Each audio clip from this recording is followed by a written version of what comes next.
after over 7 years of looking at DNA, of looking at biomarkers, labs, pH 360 recommendations, and even interpreting true diagnostic epigenetic age reports, I honestly have yet to find one reason for anybody to be afraid of olive oil, extra virgin olive oil. So let's be precise here. In fact, it's, like I said, one of the things that I recommend with consistency.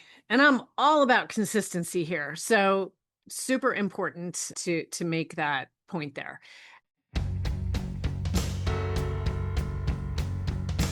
Welcome to the Everyday Epigenetics Raw, Real, Relatable podcast. I'm your host, Susan Robbins, epigenetic human performance coach. This is where we discuss all things lifestyle, environment, food, exercise, work, mind, and social interaction as they pertain to epigenetic expression in a way that's relatable to everyone. So if you're ready to start viewing you as an individual, take control of your life and health, and get results, buckle up, here we go.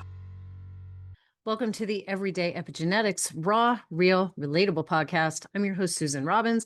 This is the place where we talk about everything lifestyle, environment, and how it relates to our genetic expression, because you are in the driver's seat. You are in control. And you will be happy today because I've had so many podcasts in the last couple of months that have been long. Some of them have been a lot more technical, like with Dr. Tom Dayspring. Today's going to be a little lighter. It's just me. And I'm going to be talking about something I absolutely love, something that I do recommend to probably 99% of my clients: olive oil. When I first started doing DNA reports, oh God, over 7 years ago, I remember one guy, all he could remember, because it's so much information we went over, literally all he could remember was olive oil. And he called me olive oil for months. That's how important olive oil is. And if you have been listening to me for basically 5 minutes or the over 2 years I've been doing this podcast, I don't think that there is ever one thing that's perfect in a diet for everyone. And I say it all the time. I say it over and over. The only thing that is right is the one thing that's right for your biology, because our genetics, our environments, our microbiomes, everything is different. So why would we expect one way of eating to work for everyone? I absolutely don't. Now, there's a few things I am pretty consistent about. I think every one of us would benefit from eating less sugar. I think every one of us would benefit from drinking less or no alcohol. After, like I said, over 7 years of looking at DNA, of looking at biomarkers, labs, pH 360 recommendations, and even interpreting true diagnostic epigenetic age reports, I honestly have yet to find one reason for anybody to be afraid of olive oil, extra virgin olive oil. So let's be precise here. In fact, it's, like I said, one of the things that I recommend with consistency. And I'm all about consistency here. So super important to make that point there. And not everybody should be eating the same amount. And I'm not saying everybody needs to follow the Mediterranean diet. And I don't think that it's one food, that it's the superfood, it's a magic bullet. I recommend it because when I look at genetics and when I look at biology, then you look at research, they all keep leading back to the same place: EVOO, extra virgin olive oil. And for years and years, thousands of years, it's back in the Bible. This stuff is the nectar of the gods. And when I got certified in DNA back in 2019, the chief medical officer at Apeiron Zoe, Dr. Dan Stickler, he called it the nectar of the gods. And I just sat there thinking, whatever, it's just olive oil. Pretty bold nickname. But even the ancient Greeks, they didn't use it.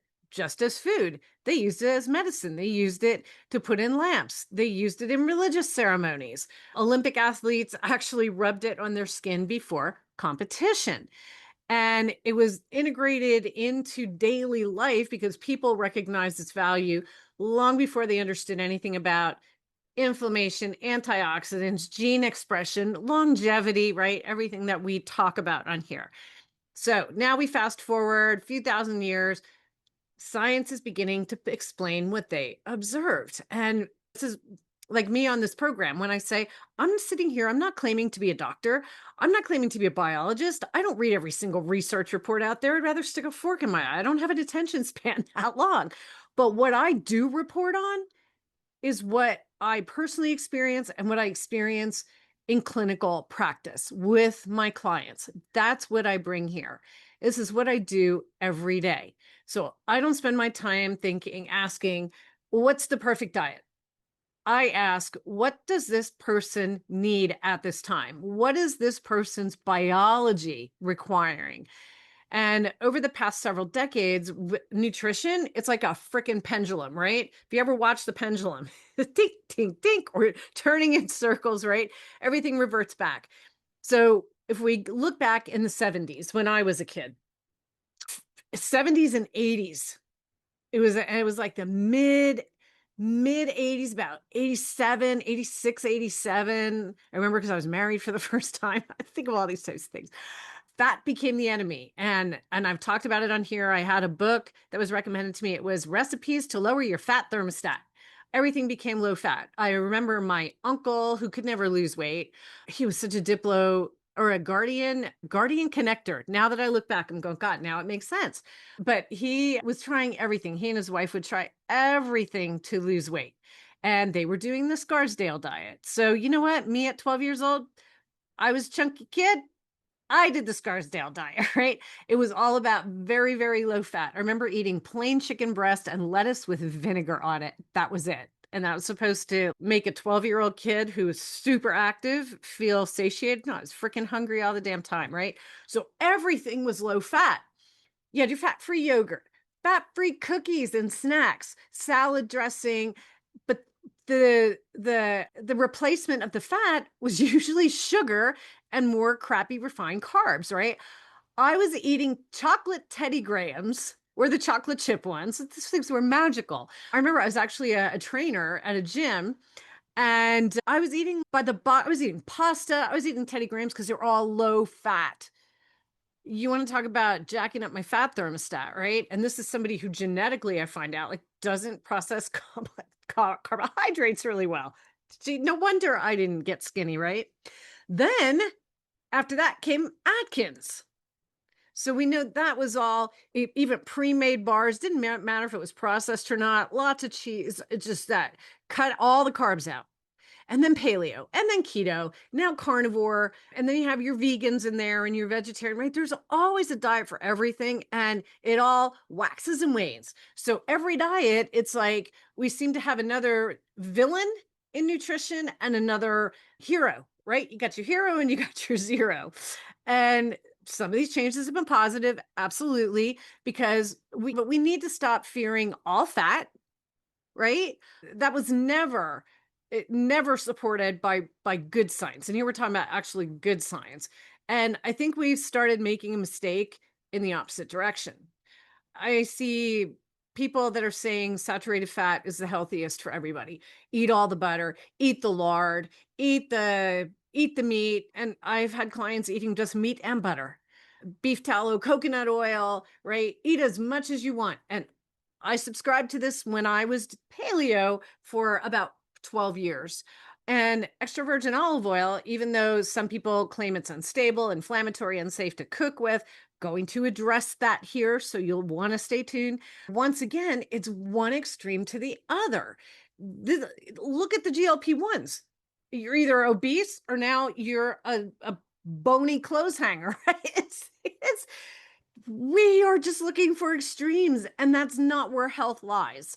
So we're going from one extreme to the other. The problem is biology does not work in extremes, is what I'm saying. And the more DNA I review, the less interested I become in arguing about diets, because it seems like every time I go on a freaking Facebook page, somebody wants to come at me with a dagger because I say, I'm sorry, but your diet is not for everybody. So please don't preach it to this person who is struggling so badly. Yours is not going to work with them. They need something that's going to work for them. And so have become just so much more interested in understanding individual foods and what they actually do to the body, and why some are better and some aren't great for specific bodies. Because now we're talking about the calories in, calories out, right? Food isn't just calories, it's information. And every bite of food that we're taking sends signals, and it sends signals about inflammation, insulin sensitivity, information to our blood vessels, whether to constrict or open up, how our genes are expressed. And what do I say? I tell people all the time, every decision you make, the things you put in your mouth, you're turning up good genes, or you could be turning down good genes. You could be turning up some genes that don't have good propensities, and dialing those up and not turning them down where we want to. And once again, the one food that continues to stand out over and over and over again is EVOO, extra virgin olive oil. When I sat here, I knew it's been time for me to do a podcast on my own, and I've asked for help from people on my podcast chat page on Facebook, Everyday Epigenetics, Raw Real Relatable chat, where nobody freaking chats. I actually had a few people answer with topics, but they were topics for experts on other topics where I'm not. I'm genetics, I'm food, I'm something's movement, longevity, how bodies respond, but I hardly got any of that. So I'm sitting here going, what's a topic? And then as I'm going through, I just went through one bottle of olive oil left over from our little 4th of July trip last week. So it's about that big. I think it's 16 ounces. I used a little bit of it to cook for our group of 4. And my friend just said, take it home with you. You'll use it. I used it up last night. It's been a week, right? I live on this stuff. Olive oil. Before I get into the genetics, I want to talk about what actually makes EVOO. That's how I'm just going to refer to it, because I'm quick and we abbreviate everything in New Jersey, and that's how I was brought up. So I'm going to roll with it. EVOO is not just another fat. Okay. So about 70 to 75% of it is something called oleic acid. And oleic acid is a monounsaturated fat, which is abbreviated, and I put this in my reports, as a MUFA, MUFA, Michael Union Fred Atom, okay? For those of you who like phonetics to understand. And MUFAs, or monounsaturated fats, have consistently been associated with better cardiovascular health. And I can just feel the carnivores breathing down my back, and the keto people breathing down my back right now, but I don't care. I have my shield on. Improved insulin sensitivity, healthier lipid profiles. And again, not only is this seen in research, but I see it in my practice. I see it with myself over 7 years of this. So again, I'm talking from experience here. But that's part of the story, okay? So it's not just the fat that makes it unique, it's everything that comes packaged with it. And EVOO contains hundreds of naturally occurring plant compounds called polyphenols, okay? So if you've listened to previous episodes, you've heard me talk about polyphenols before. And they're plant components that they're components that plants produce to protect themselves from things against insects, bacteria, sunlight, fungi. Love that word. It's creepy. And environmental stress. And interestingly enough, many of those same compounds can benefit us as well when we consume them. And you'll hear people say that's not true, but it is. You're going to hear me mention a few today. One of them is oleocanthal. And oleocanthal, it's another hydroxytyrosol. And another is, I had to make a note of how to pronounce this, oleeuropean. Oleeuropean. And I had to go online and say, hey, chat, how do you pronounce this? As I'm pulling up the research. You don't need to memorize those names, okay? What I do want you to take from it is understanding what they do for the body. These polyphenols, they help reduce oxidative stress. And if you're like, what's oxidative stress? Go listen to my podcast. We'll put the link in there to oxidative stress that I did. It's like rust on our cells, supporting a healthy inflammatory response, protecting our blood vessels, and it appears to influence gene expression. Hence, the chief medical officer saying, people, recommend olive oil. It is the nectar of the gods. It is a major epigenetic influencer. So, again, it's not just fat, it's a package of biologically active compounds that are working together. Very, very different from highly refined oils, okay? Like your seed oils. So, as I keep going through today's episode, I'm going to use a few different terms. I don't avoid scientific language because I think people are, I do think you guys are smarter than you think you are sometimes, but I don't like to throw around big words without explaining them. And that's important for me because I can't I can't take things in if I can't get past I have no idea what that is, so everything else doesn't make sense. So if I use a word that I think you might not know what it is, I'm going to explain it, okay? So endothelial function. You're going to hear me talk about that. And that, pretty simply put, is the health of the thin layers of cell lining that is in every blood vessel in your body. And those cells help regulate blood flow, inflammation, blood pressure, and whether cholesterol is likely to stick inside an artery more or less, more or not. So healthy endothelial cells help to keep your blood vessels from functioning or keep them functioning the way they're actually designed to. Okay. And so again, you're going to hear me talk about oxidative stress. Like I said, I would love for you to go back and listen to the podcast I did a few months ago on oxidative stress. I think it will make a lot of sense as you're hearing me discuss this. And that's, again, it's like rust on your cells. It's basically damage that occurs when free radicals overwhelm the body's antioxidant defenses. And so, like rust on your car, right? It's wear and tear that happens quicker than your body can repair it. And some of us are going to have more issues genetically along those pathways. So we want to dial this stuff up. And taking in the right types of things is going to help that.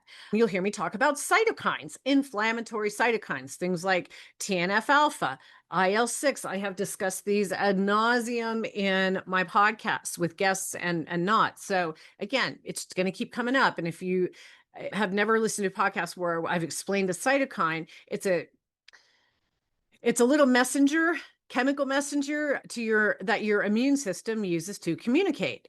And without them, we couldn't fight infections or we couldn't heal after injuries. And the problem is chronic inflammation, not inflammation. Inflammation happens when a body's trying to repair itself from, say, an infection or an injury. But the chronic inflammation is what never really shuts off. And then gene expression. All that means is genes being turned up, turned down, or just left out there staying as is. Okay. And this is where we have so much power because it's based on the bodies or the signals that our body receives every single day. And that's one of the foundations of epigenetics. So the DNA itself doesn't change, even though there's people out there saying DNA actually changes. No, it's the expression. Now, there may be some rare cases with transplants, things like that, where you may see something different, but it's the way these genes behave is what matters, and that's expression. And this is why I just find EVOO the bomb and so fascinating, because when different biological pathways keep leading me back to that same recommendation, I'm paying attention. So let's talk about the genetics of it, part of it first. And again, one of the ones you're going to hear me discuss, I've been discussing it more often because I think it's one of the most overlooked. All you hear is COMT, MTHFR, and people leave it at that. Maybe a little ApoE here and there around Alzheimer's and cardiovascular, but TCF7L2. If you've listened to my podcasts on prediabetes, things like that, insulin resistance. I've talked about this gene. So if you've had DNA testing done with me, you've definitely heard me mention this one. So TCF7L2, it's one of the strongest genetic risk factors that we've identified for type 2 diabetes. And eh, remember, though, the genes are not in control. They're not your destiny. They're probabilities and propensities. They're a starting point. They're information that are not meant to cause fear. You see the stuff I just saw on an MTHFR page today. Oh my God. Somebody listing by the letter of the alphabet all of the issues that MTHFR causes. I'm like, sweet Jesus. So now I'm doing a podcast on, I'm going to be doing a podcast on around myths. That's my next one. Myths, misconceptions on MTHFR, because there's so much bad information out there. Genetics are not meant to cause fear. They are not diagnoses. They're telling us, where do I need to pay closer attention? That's all it is.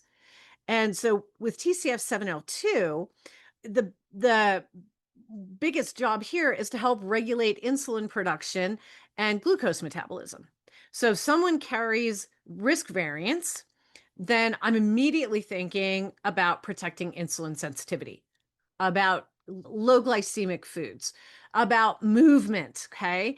And when insulin sensitivity, it's another one. People are like, isn't sensitivity bad? No, it refers to how well your cells respond when insulin is knocking on the door saying, hey, can you move my glucose out of the bloodstream here and put it into my cells where I can utilize it?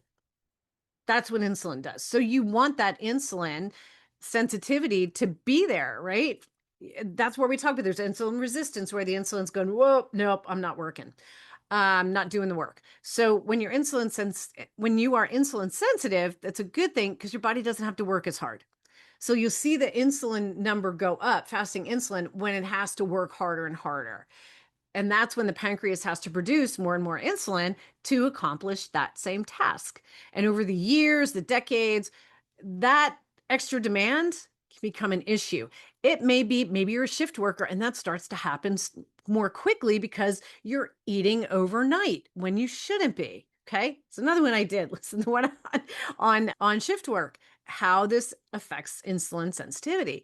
So this is where I think some of the current nutrition messaging has become just way too simplistic, and people saying just eat more saturated fat. And that is absolutely not a recommendation that I am willing to make across the board.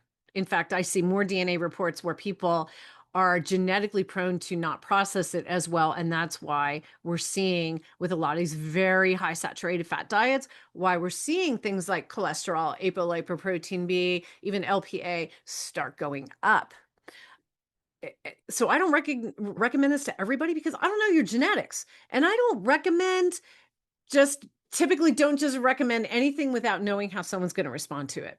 What I will tell you is, having done DNA for so long, and there used to be in my old panel, when I did a Puron test, there was the MUFA panel. And never once in over 100 reports in that shorter period of time did I ever see anybody that had issues with the monounsaturated fats. Saturated, yes. Polyunsaturated, yep. See a lot of them, but never with the MUFAs.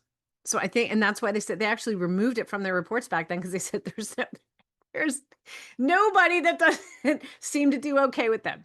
So research shows us that certain TCF7L2 variants have a greater risk of impaired glucose regulation when saturated fat intake is higher. And when diets emphasizing monounsaturated fats are associated with better insulin sensitivity. So notice what I didn't say. I didn't say saturated fat causes diabetes. I said biology is what matters. Your individual body and propensities is what matters. So for someone with TCF7L2 variants, EVOO becomes a really comfortable recommendation.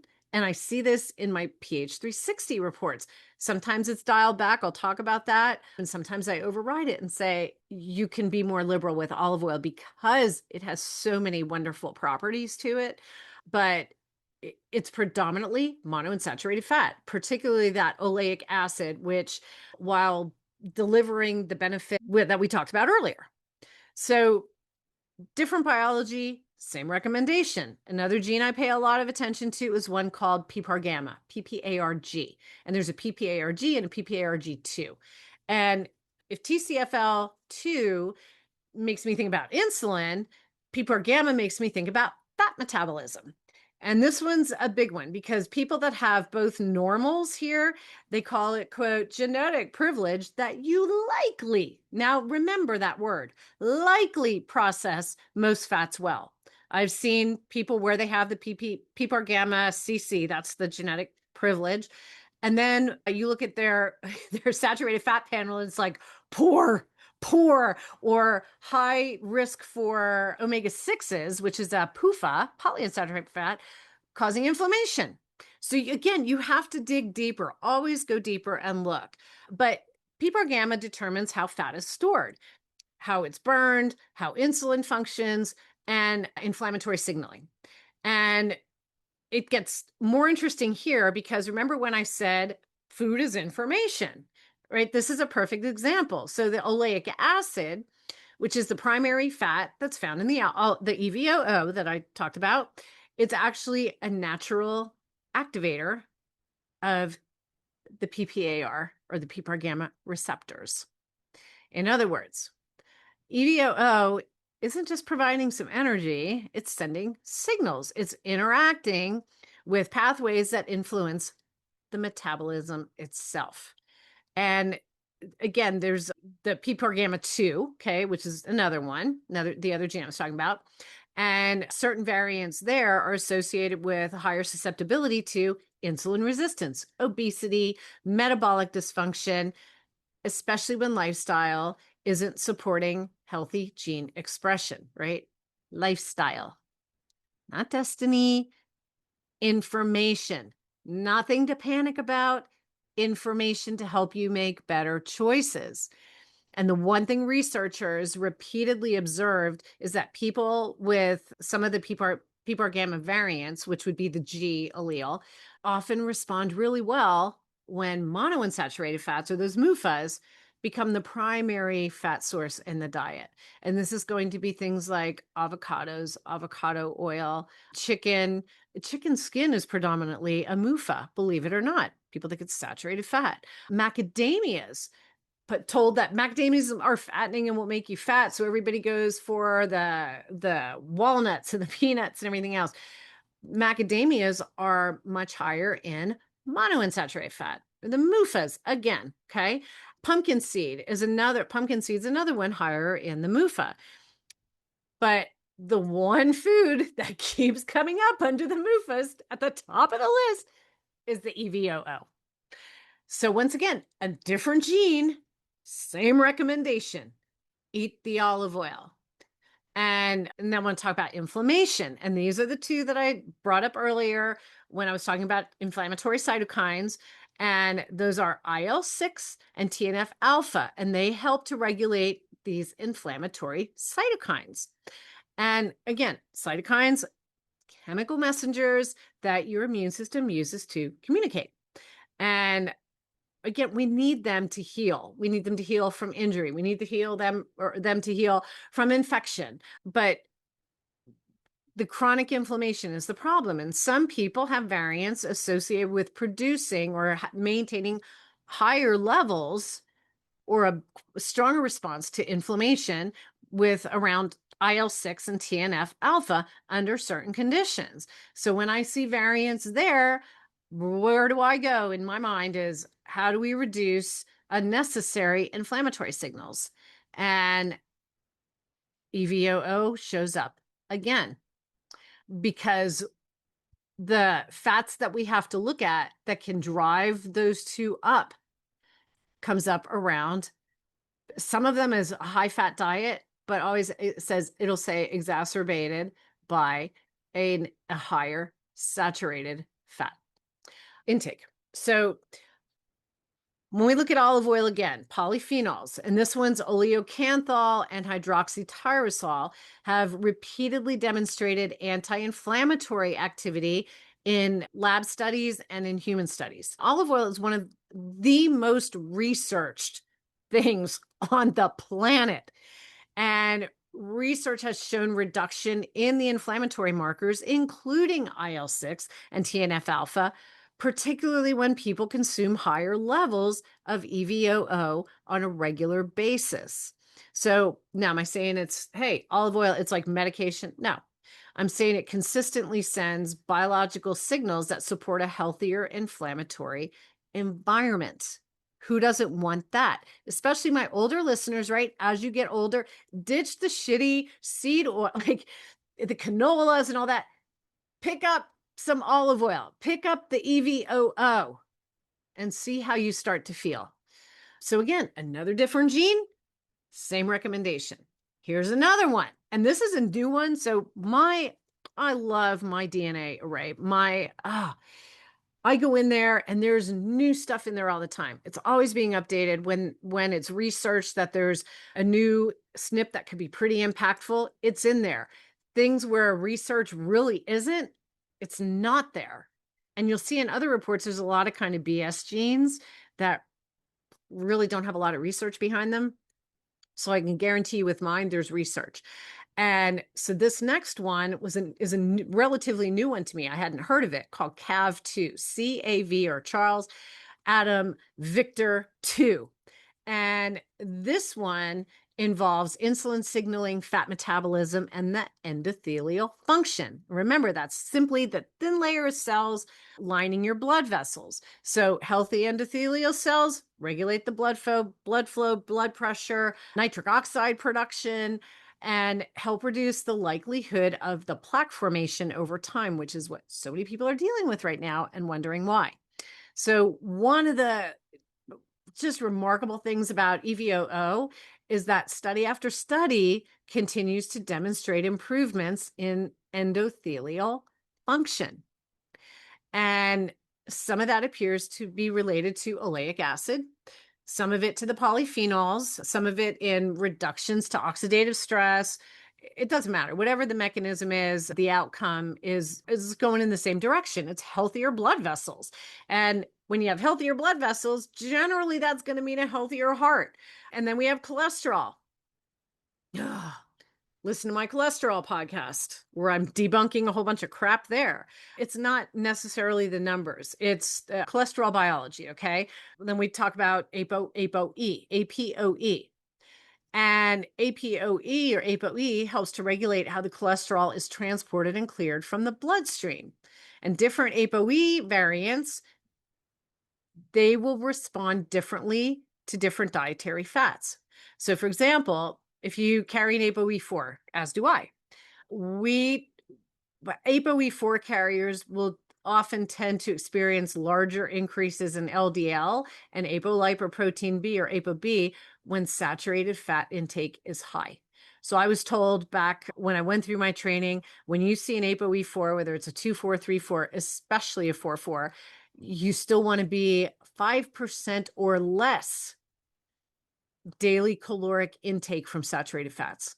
So if you're on about a 1,600 calorie diet was the example they gave, you want to be around 10 grams. And I was like, holy crap, I was eating fat bombs because I was told they were good because saturated fat, the body loved it.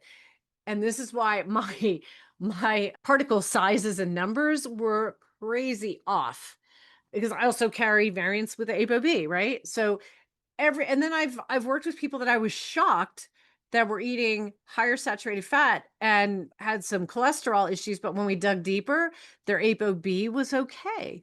They were not an ApoE4. So again, everybody's different, right? But I will still, when these genes come up, whether it's the CAV2, the ApoE4s, I go right to saturated fat. What are you eating? Because we know that saturated fat tends to be more the enemy. Now you're going to hear some experts around Alzheimer's say, but I put my people on a keto diet and it stopped the Alzheimer's progression or helped them get some memory back. I tend to think that is coming more from getting them off the crap that they were eating, all the processed, especially older people tend to roll that way. But I don't know what it does over time. So I just say, shoot, olive oil doesn't raise that same concern for me. And replacing some of that saturated fat with EVOO has repeatedly been associated with improvements in cardiovascular risk markers. And that brings me to, as I've mentioned, apolipoprotein B. You know, I preach on this one. I'm like the freaking lipid whisperer lately. So people still focus on that damn LDL.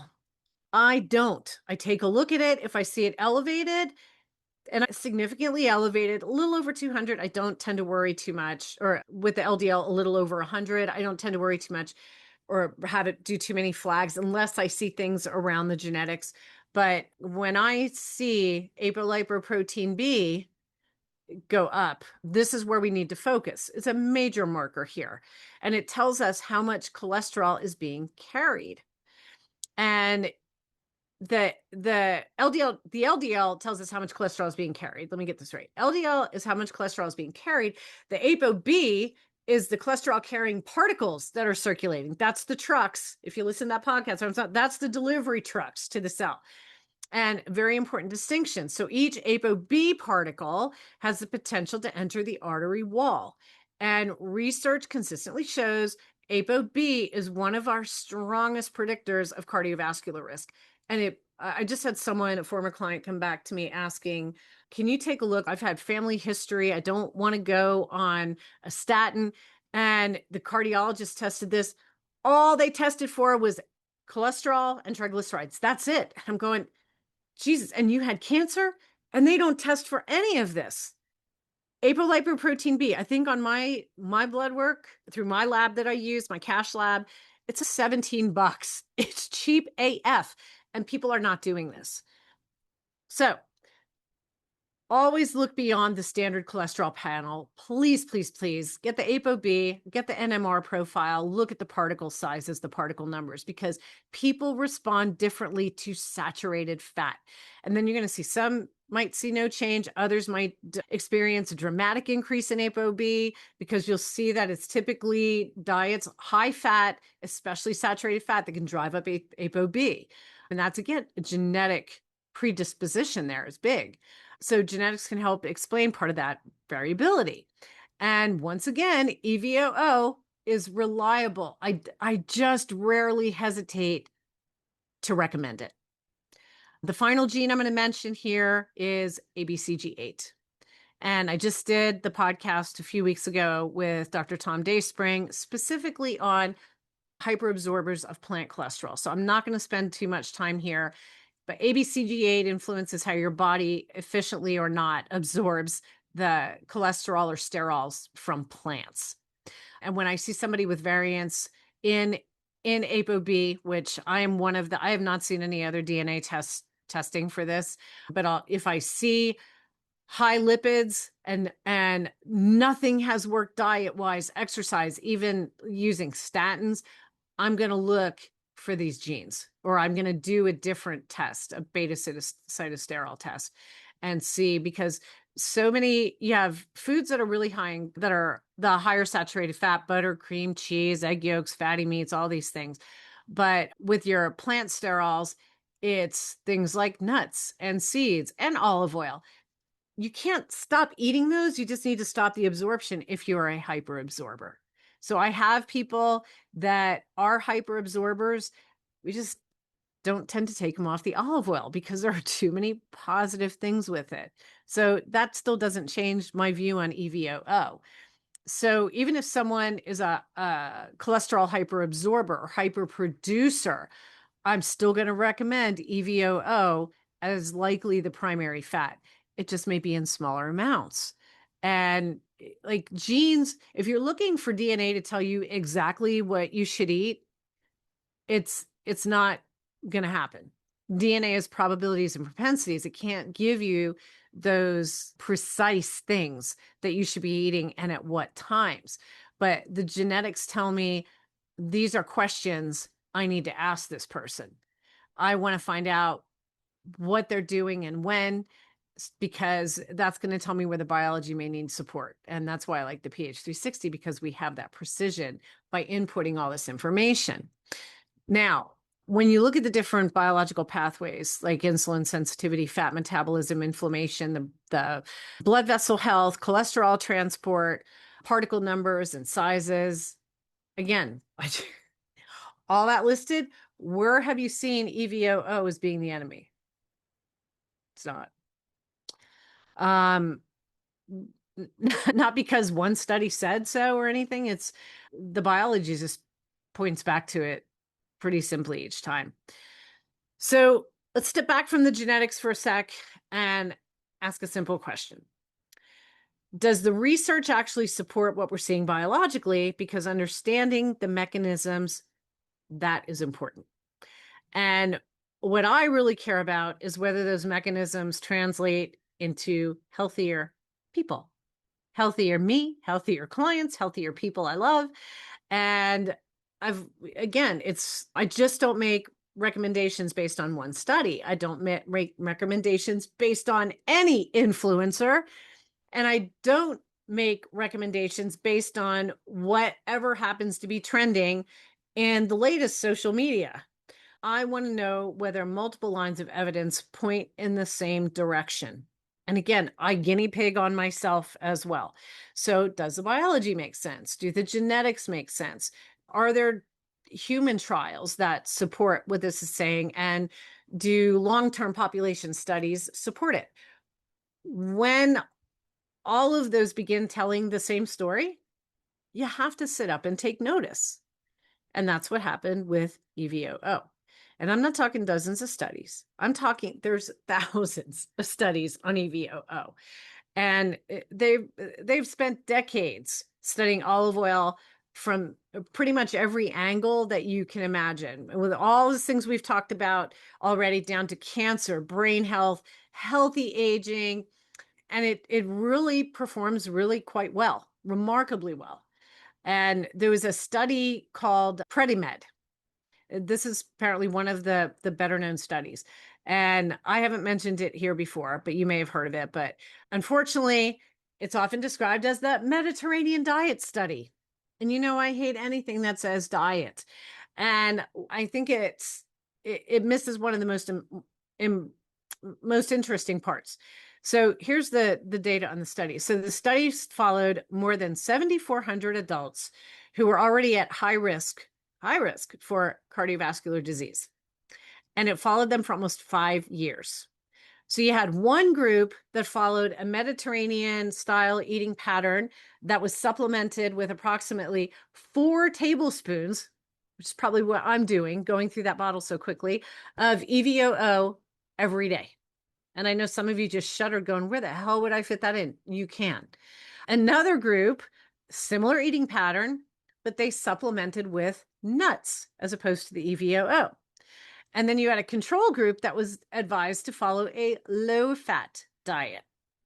So something important, this was not a weight loss study.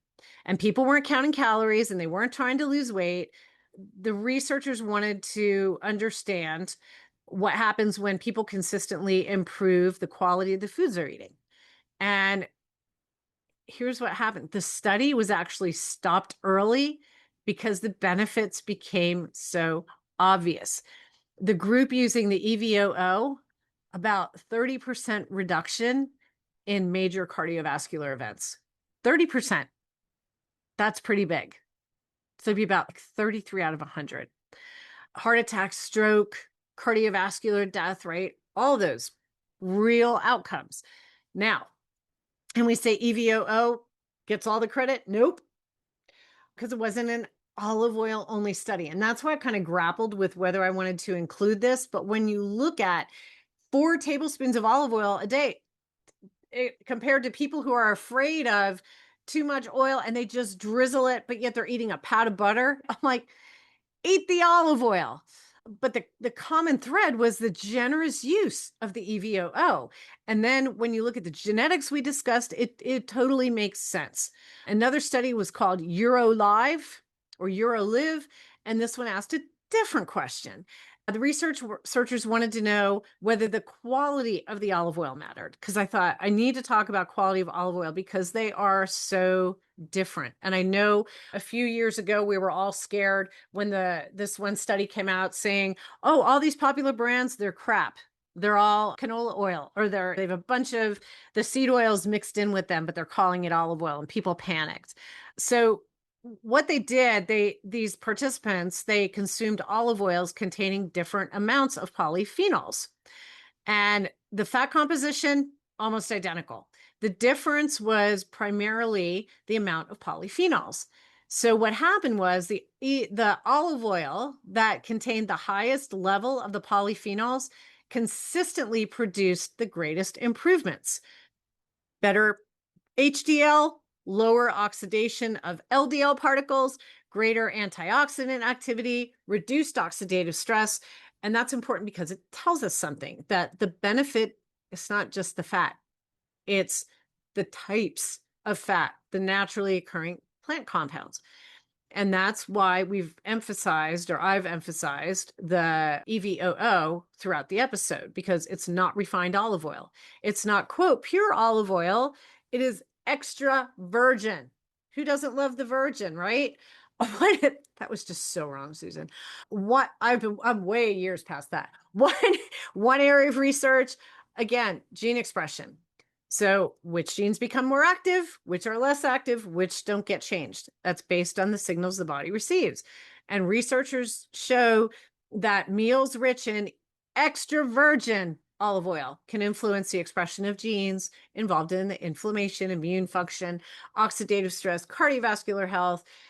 You're like that lunch you're eating. If you're sitting here listening while you're eating lunch, it's sending messages to your cells. So fools, food, it ain't just fuel, right? It's information. And this is why I do this podcast, to give you information, real information, so that you can make better choices with your health and life. And that's why I love epigenetics. It tells us that our daily choices matter. And I say it all the time. Every choice you make makes a difference. Not perfect choices, not choices all at once. It's about consistency that you gain over time. That's why I don't have a one-day program. That's why I don't have a one-session program. I don't even like to do 2 or 3 sessions, because it has to be consistency across time. But yet we start to see changes pretty freaking quickly. Now, one of the biggest myths, I know you've been waiting for this, you can't cook with the EVOO. Oh, please, God, take this myth away. Most people focus on the smoke point, but it's really about oxidation, and they're not the same thing. So smoke point tells us when an oil begins to produce visible smoke. Oxidation tells us how stable that oil remains while it's being heated. 2 different measures. EVOO actually performs really well because it's high in monounsaturated fat, and it contains antioxidants to help protect it during cooking. And there are numerous studies comparing cooking oils that have shown us that EVOO, it remains one of the most stable oils during typical home cooking. I have cooked with it, and I remember Dr. Dan talking about this. It's BS. You can cook with the olive oil. Please cook with the olive oil. I cook with the olive oil all the time. My numbers look great. And I don't mean deep frying, right? Come on. Let's have some common sense here. Whole different discussion. But everyday cooking, whether you're sauteing up your veggies or your chicken, and I put it on everything, goes in the air fryer, there's olive oil going on there. If you're cooking your eggs, instead of using coconut oil, EVOO. Baking, yes, you can bake with it. It doesn't tend to have a heavy flavor unless you put a lot of it in there. And I could tell you that because I've done it. So it's just really cooking the way most of us do at home. It's absolutely appropriate for those situations. So if you've been avoiding cooking with it because you've heard you can't cook with it, now you know. Okay. So we're going to take the blanket, put it over its head, and put that freaking myth to bed. So let's make it practical. Because standing in front of an entire shelf of EVOOs or olive oils themselves, like, holy crap, it'll make your head spin. I was just in the store the other day looking at them. EVOO, least processed form. That's why I'm saying extra virgin. Yes. It's mechanically extracted without excessive heat or chemical refining. It retains its polyphenols, the antioxidants. It smells different. The flavor, totally different. And the compounds that are responsible for so many of the benefits we've discussed today are in it. And almost every study, like I said, we've talked about today, uses the EVOO, not the refined, not light, not pure olive oil, extra virgin. So you'll see some labeled virgin olive oil. Decent. Is it going to be better than the canola oil? Sure. But it's just got lesser of the polyphenols and generally isn't the highest grade. Okay. But it still says virgin. So it just, if that's all you've got between that and a canola or a coconut oil, go for the virgin olive oil. It sounds, and then you have pure olive oil. That sounds like it should be the best, right? Because it is pure, but it's not. It's usually refined olive oil blended with a small amount of virgin olive oil. And much of what makes EVOO special has already been removed. And the same goes for the light olive oil. Light doesn't mean fewer calories. It's light in flavor. So that's why it'll say great for dressings. And the color is lighter because the real olive oil, the EVOO, is going to have a greenish tint to it. And you'll know that. You'll see it when you pour it. And it's much stronger in flavor. So olive oil is actually a fresh food. It's not something that gets better with age, okay? Like we do. In fact, over time, it'll gradually lose many of the beneficial polyphenols and antioxidants that we've talked about. So if you're like me and go through it pretty quickly, that's not a bad thing because you're getting that fresh quality, right? People say, I've had this olive oil in my cabinet forever and never use it. I'm like, oh my God, go get a new bottle, toss that crap out and start eating the good stuff. But the fat's still there. It's just the compounds slowly decline. So whenever possible, you can look for a harvest date, not just a best buy date. And you can buy olive oil. If you can get it where it's harvested within the past year, that's even better. And then once you get it home, you want to keep it away from heat and direct sunlight. Keep the cap nice and closed. I put it into a cabinet that's next to my sink. It always stays nice and cool. And there is definitely no direct sunlight there. I used to keep it on the countertop till I found this out over a decade ago. So heat and light and oxygen, the enemies of fresh olive oil. So cap it tightly. So if you're sitting there with a bottle that sits out forever with just the pour spout and there's no cover on it, that's gonna break it down quicker. So keep it in the bottle or make sure that there's a cap you can put tightly on there. And so one thing I hear is the greener the olive oil is, the better it is. Not necessarily. Like I said, you'll see a tint to it. It's definitely going to be typically greener, but professional olive oil tasters actually use blue tasting glasses so they can't even see the color. And it's not that the color doesn't reliably tell you quality. Like I said, so many of them, you pour them and you see it. It's this beautiful green hue to it. Like some of these beautiful green mountain lakes I've seen recently. Some of them are a little bit more of a golden green hue. It depends on the olive variety that was used. It depends on when it was harvested. And even the growing conditions can make that difference. So don't judge it just by the color. Go by smell and go by taste. A fresh, extra virgin olive oil, it should smell, you smell it and you're just like, oh yeah, that's life. This is olive oil is life.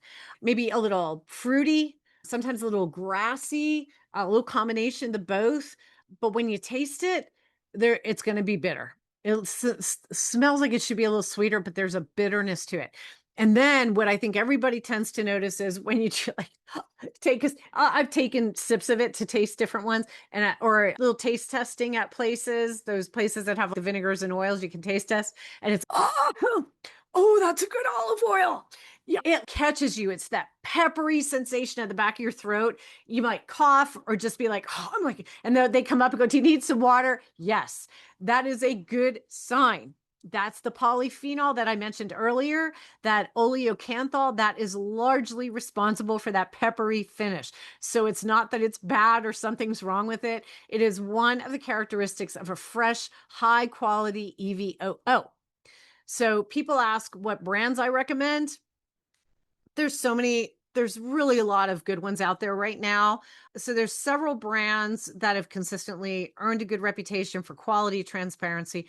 One of my top favorites, California Olive Ranch. It is always, and it always gives me that, ooh, that bite. And I love it.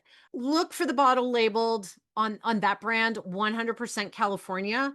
That's always seems to be the best. Everybody thinks it's Italian.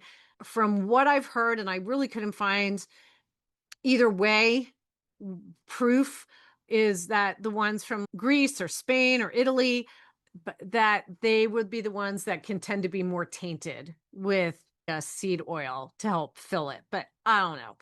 But California Olive Ranch makes a global blend.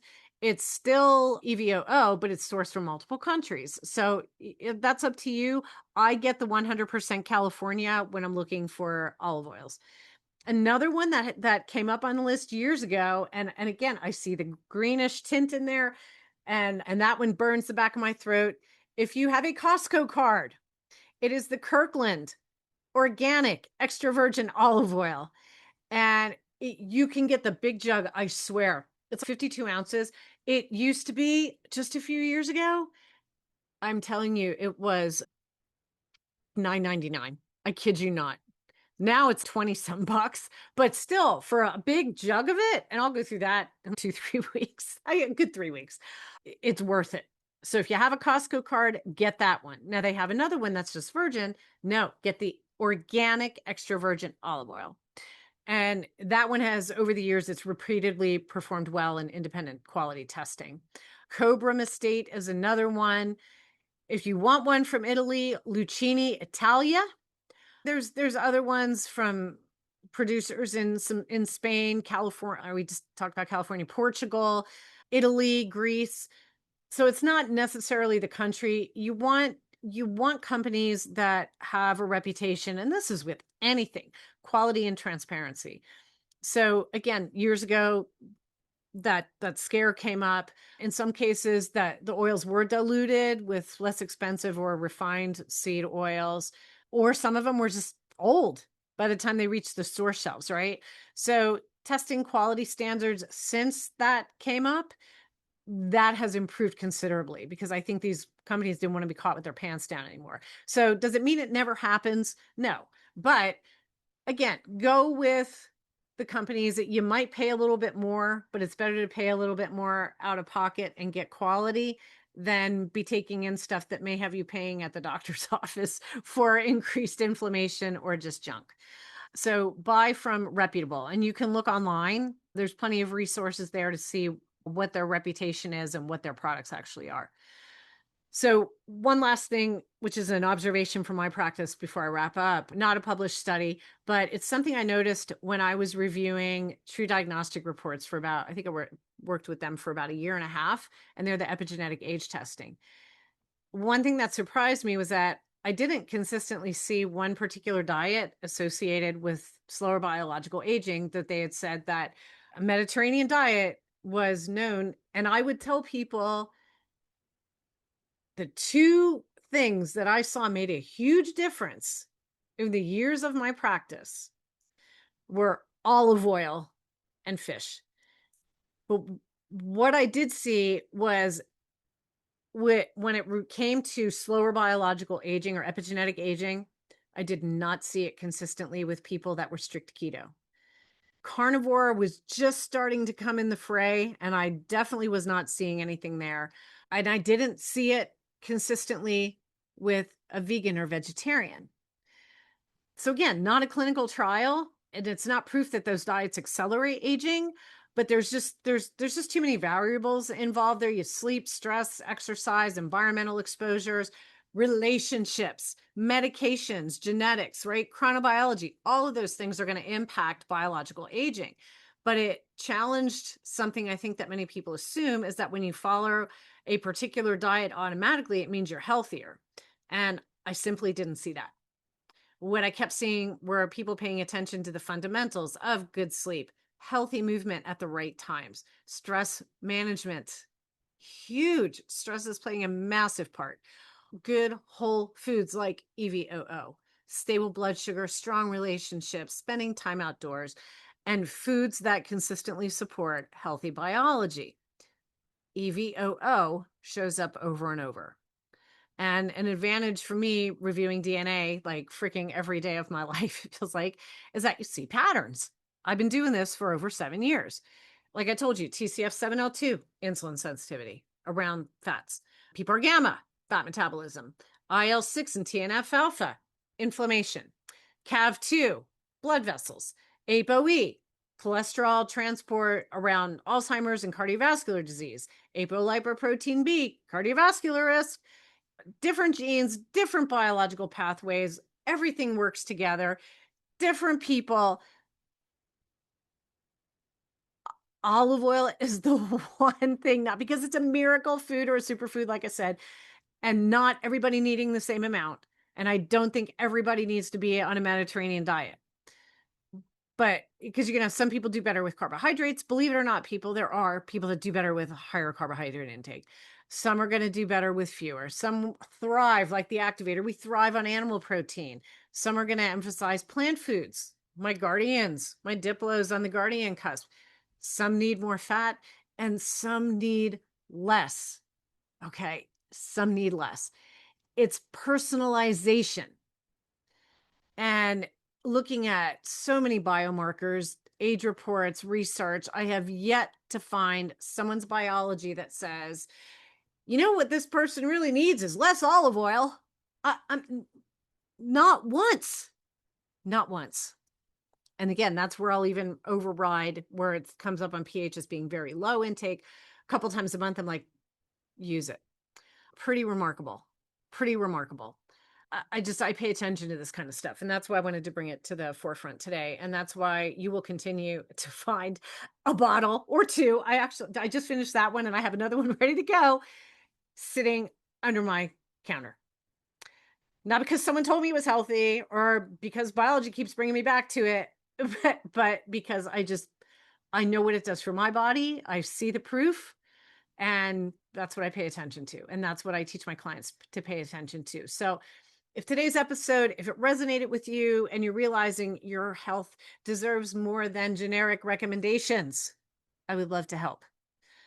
My coaching, and I don't talk about it often here in detail, but my coaching, it is built around your biology, your genetics, your lifestyle, your biomarkers, chronobiology, pH 360 platform, which is a user manual for your body. I like to put the DNA, which is your blueprint, with the pH 360.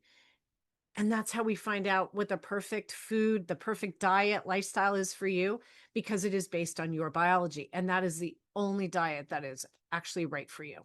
So whether you want to improve energy, optimize those labs, get a handle on chronic disease that's developing, your insulin, your lipids. I work with all of that. Maybe you want to understand your DNA better and not just look at these SNPs that are sitting here saying, oh, you need a supplement, because it isn't going to work. If you want to support healthy aging or just take a more personalized approach to your health, we'll build recommendations for you around you, not the latest trend. So if you want to learn more about my personalized epigenetic coaching or DNA testing, or you're just curious whether we're a good fit to work together, because it has to be a fit on both ends, go to my website, healthyawakening.co, not .com, and it's awakening, not S, because you get one awakening, and schedule a free complimentary 20-minute consult and talk about you. I'd love to help you better understand how your body works so you can make more confident, better decisions based on your biology. So remember, your genes are not your destiny. That is so overused, but I am ending with it because it is so true.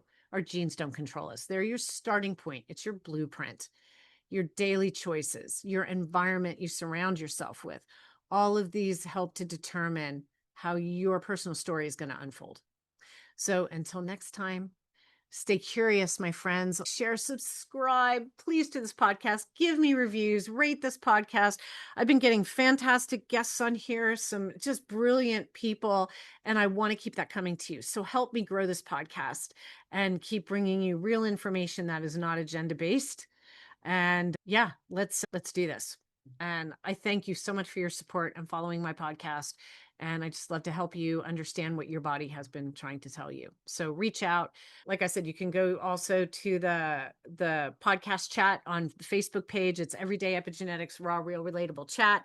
Go in there. And I would love to have someone start a conversation. Ask questions. You can ask questions I can get out to my guests or to myself. So hope to see you out there.